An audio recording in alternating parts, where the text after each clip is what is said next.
I almost went with a cheaper hitch last month because the price difference was hard to ignore. Then I remembered all the forum posts from people who saved a few bucks up front only to deal with a finicky setup and trailer sway on the highway. That's the last thing you want when you're towing a loaded camper with the family inside. So I bit the bullet and grabbed the Blue Ox BXW1506 SwayPro. Link is in the description if you want to check the product details on Amazon. What sold me wasn't just the 15,000 pounds towing rating, it was the promise of quick setup and built-in sway control without extra parts. Most weight distributing hitches make you bolt on a separate sway bar, which adds time and tools to every trip. The BXW1506 has the sway control built right into the head, so once it's on the truck, you're done. I set it up in about 20 minutes with just a socket set, no bungees or jury rigging. That alone is worth the price jump over the no-name kits that leave you guessing every time you hitch up. On the road, the difference is noticeable.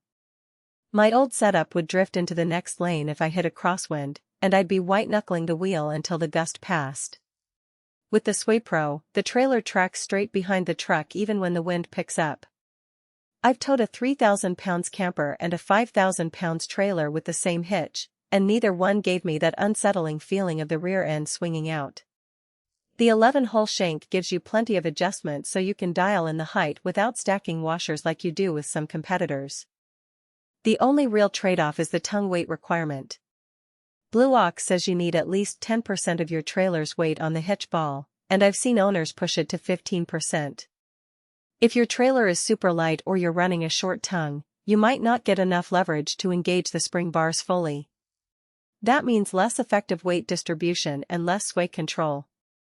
In my case, my 5,000 pounds trailer has a 600 pounds tongue, so I'm right in the sweet spot.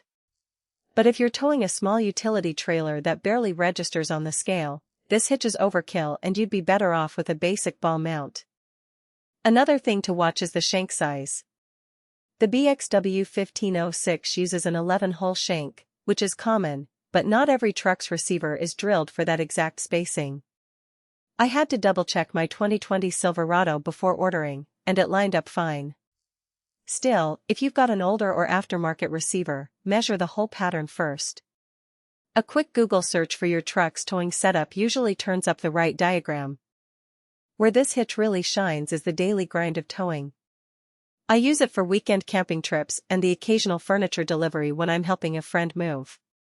The quick-release handle on the spring bars lets me drop the trailer in the driveway without wrestling with pins or clips. That sounds small until you've spent 10 minutes on a rainy afternoon trying to get the bars lined up just right. The whole system stows neatly in the box, too, so I'm not digging through a pile of greasy parts in the garage every time I need to hook up. If you're still on the fence, ask yourself how much sway you can tolerate. If you're happy with a basic hitch and your trailer stays put in normal conditions, you don't need this. But if you've ever felt the rear end step out on a bridge or in gusty weather, the built-in sway control is worth every penny.